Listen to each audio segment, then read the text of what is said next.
Assalamualaikum warahmatullahi wabarakatuh. Salam dan bahagia. Berjumpa lagi dengan kami, kelompok 1, di ruang kolaborasi modul 2.1. Analisis skenario pembelajaran jenjang SD. Dengan pendamping, coaching Ibu Oktaviani selaku fasilitator, Bapak David selaku pengajar praktik, dan Ibu Dwi Yunita selaku pengajar praktik. Dan kami tim kolaborasi, saya sendiri Taufik, dan teman saya Ibu Eva, Ibu Susi, dan Ibu Yunita.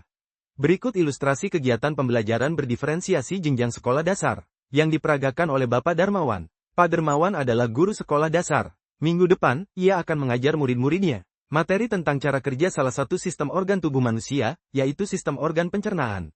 Saat merencanakan pembelajaran, Pak Darmawan mempersiapkan beberapa sumber belajar, yang menurutnya akan membantu murid-muridnya belajar sesuai dengan kebutuhannya. Sumber daya belajar yang ia siapkan diantaranya, yaitu 1. Sebuah poster diagram yang menunjukkan bagian-bagian organ pencernaan yang dipinjam dari perpustakaan. 2. Berbagai bacaan yang memuat pembahasan tentang bagaimana organ pencernaan bekerja dari beberapa sumber. Ada yang berupa beberapa buku bacaan dengan tingkat kesulitan berbeda-beda. Artikel yang ia ambil dari majalah anak. Komik sains milik salah satu muridnya, di minggu sebelumnya, ia sudah menanyakan pada murid-muridnya. 3. Di kelas Pak Darmawan tidak ada komputer. Tetapi Pak Darmawan tetap mencoba mengunduh lewat handphonenya sebuah video singkat yang menjelaskan tentang bagaimana organ pencernaan bekerja. Video ini kemudian ia tonton sebelumnya, untuk memastikan isinya sesuai dan cocok, dan kemudian ia simpan di handphonenya tersebut. Rencananya, ia hanya akan menunjukkan video itu melalui handphone, jika ada murid tertentu yang masih membutuhkan bantuan lebih. 4. Pak Darmawan juga membuat kartu-kartu pertanyaan, yang dapat digunakan untuk membantu murid mengkonstruksi sendiri pemahaman mereka, tentang cara kerja sistem organ pencernaan, dengan menjawab pertanyaan. 5. Pak Darmawan lalu mempersiapkan daftar kegiatan lengkap dengan instruksinya, yaitu, membaca buku, artikel, komik, DSB, mengamati poster, diagram, mendiskusikannya, dan kemudian membuat ringkasan untuk menunjukkan pemahaman tentang isi poster tersebut, mewawancarai petugas UKS, menjawab kartu-kartu pertanyaan. Aktivitas-aktivitas tersebut, walaupun berbeda-beda, namun semuanya bertujuan agar murid memahami cara kerja sistem pencernaan. Pak Darmawan pun siap mengajar. 6. Di awal pembelajaran, Pak Darmawan memberikan penjelasan kepada semua murid yang ada di kelasnya, tentang tujuan pembelajaran dan konsep kunci yang ia ingin anak-anak kuasai. Lewat proses tanya-jawab, dan contoh-contoh, ia juga memastikan bahwa murid-muridnya memahami apa yang dimaksud dengan sistem. 7. Setelah itu, ia meminta murid-muridnya mulai bekerja dalam kelompok. Untuk penugasan kali ini, Pak Darmawan telah mengelompokkan murid berdasarkan tingkat kemampuan murid membaca. Hal ini karena tugas pertama yang harus dilakukan oleh setiap kelompok adalah membaca materi bacaan terlebih dulu. Pak Darmawan menyesuaikan teks yang dibaca tiap kelompok dengan kemampuan membaca mereka. 8. Pak Darmawan menjelaskan pada murid-muridnya, bahwa dalam 1 minggu tersebut, setiap kelompok akan mendapat target untuk menyelesaikan kegiatan yang telah disiapkan oleh Pak Darmawan tersebut. Keputusan tentang kegiatan mana yang ingin dilakukan lebih dulu diserahkan sepenuhnya kepada murid. Yang jelas, mereka diberikan kesempatan melakukan kegiatan-kegiatan tersebut pada saat jam pelajaran IPA di minggu tersebut. 9. Selama proses murid melakukan kegiatan, Pak Darmawan memastikan ia mengobservasi dan memantau pemahaman murid-muridnya. Ia mendatangi tiap kelompok, mengajukan pertanyaan dan memberi pertanyaan lanjutan kepada murid-murid yang memerlukan bantuan, atau perlu diberikan tantangan lebih. Ia misalnya, menunjukkan video lewat handphonenya kepada beberapa anak yang tampak masih kesulitan. Membantu mereka memahami konsep-konsep kunci dengan kosakata-kosakata sederhana, yang kemudian ia display di kelas. Pak Darmawan juga membuat catatan-catatan penilaian selama proses ini. Setiap jawaban murid, pertanyaan murid, ia perhatikan. Ia gunakan informasi ini untuk menyesuaikan tingkat bantuan yang ia berikan pada murid. 10. Pak Darmawan kemudian melakukan penilaian untuk mengetahui sejauh mana murid-muridnya memahami materi tersebut. Ia kemudian membuat penilaian berjenjang. Untuk murid-murid yang kemampuannya kurang, ia menugaskan mereka untuk menjelaskan alur pencernaan dalam sebuah diagram alur sederhana, yang dilengkapi penjelasan singkat, dengan menggunakan kosakata sederhana, sesuai dengan yang telah mereka pelajari dan bahkan telah didisplay di kelas. Untuk murid-murid yang kemampuannya sedang, ia meminta mereka membuat sebuah cerita narasi, tentang alur pencernaan dengan kosakata yang lebih bervariasi. Untuk murid-murid yang kemampuannya tinggi, ia meminta mereka membuat sebuah cerita kreatif, dari perspektif seorang makanan, yang menarasikan alur pencernaan. Melalui tugas ini, penyusunan kalimat dan pemilihan kosakata yang digunakan tentunya sudah lebih sulit. Dari hasil analisis kelompok kami dari pertanyaan-pertanyaan pemandu, berikut. 1. Kebutuhan belajar murid yang berusaha dipenuhi oleh guru, Pak Darmawan, adalah Pak Darmawan berusaha untuk memenuhi kebutuhan belajar muridnya melalui 1. Kebutuhan akan variasi.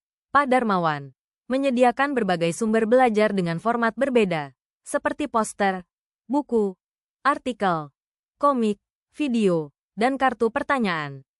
2. Kebutuhan akan struktur dan dukungan. Pak Darmawan menjelaskan tujuan pembelajaran dan konsep kunci di awal pembelajaran.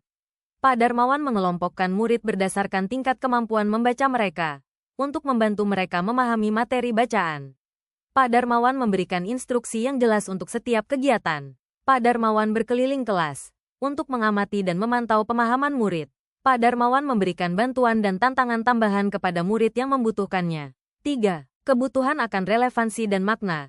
Pak Darmawan menghubungkan materi pembelajaran dengan kehidupan nyata, seperti dengan meminta murid untuk mewawancarai petugas UKS. 4. Kebutuhan akan otonomi dan kepemilikan. Pak Darmawan memberikan murid kesempatan untuk memilih bentuk ekspresi mereka sendiri dalam tugas akhir. Pak Darmawan memberikan murid kesempatan untuk bekerja secara mandiri atau berkelompok. Pak Darmawan memberikan murid tanggung jawab untuk menyelesaikan tugas mereka tepat waktu. Pak Darmawan menciptakan lingkungan belajar yang positif dan suportif di mana murid merasa nyaman untuk bertanya dan mengambil risiko. Pertanyaan pemandu kedua adalah, cara guru, Pak Darmawan, menentukan kebutuhan belajar murid, cara yang digunakan Pak Darmawan untuk menentukan kebutuhan belajar muridnya. Melalui, pertama, melalui observasi, memantau pemahaman murid selama melakukan kegiatan pembelajaran. Pak Darmawan memperhatikan bagaimana murid berinteraksi satu sama lain dan dengan sumber belajar. Pak Darmawan juga membuat catatan-catatan penilaian selama proses pembelajaran, aktif berinteraksi dengan murid. Kedua, melalui penilaian, Pak Darmawan memberikan penilaian formatif, seperti kuis singkat dan pertanyaan lisan, untuk mengukur pemahaman murid terhadap materi. Pak Darmawan memberikan penilaian sumatif, seperti tugas akhir, untuk mengukur pencapaian belajar murid secara keseluruhan. Ketiga, dengan komunikasi, Pak Darmawan berbicara dengan murid secara individu untuk menanyakan tentang minat mereka, gaya belajar mereka, dan pemahaman mereka terhadap materi. Pak Darmawan berbicara dengan orang tua murid untuk mendapatkan informasi tentang latar belakang pendidikan dan kebutuhan belajar khusus murid. Keempat, dengan analisis data, Pak Darmawan menganalisis data penilaian untuk mengidentifikasi murid yang membutuhkan bantuan tambahan atau tantangan yang lebih besar.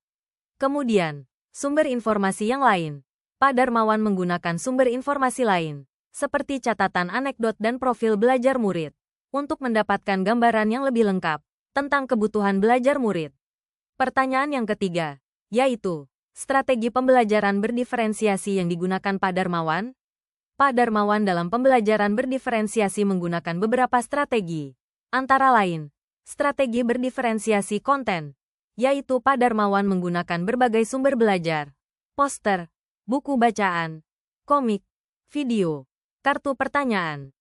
Kedua strategi berdiferensiasi proses. Pada strategi ini, Pak Darmawan memberikan kegiatan yang beragam untuk muridnya, membaca buku bacaan, mengamati poster diagram, berdiskusi, mewawancarai petugas UKS, menjawab kartu-kartu pertanyaan. Strategi ketiga yaitu berdiferensiasi produk. Pak Darmawan memberikan murid kesempatan untuk memilih bentuk ekspresi mereka sendiri dalam tugas akhir, seperti membuat diagram alur sederhana, cerita naratif, atau cerita kreatif. Pertanyaan pemandu yang keempat adalah, bagaimana guru, Pak Darmawan, melakukan penilaian? Saat melakukan penilaian, Pak Darmawan menggunakan beberapa jenis penilaian, yaitu penilaian formatif. Penilaian ini dilakukan melalui observasi, penilaian lisan, kuis singkat. Berikutnya penilaian sumatif, membuat produk sesuai tingkat kemampuan siswa, penilaian diri dan penilaian teman sebaya. Pada penilaian ini, Pak Darmawan meminta murid untuk menilai pemahaman mereka sendiri terhadap materi.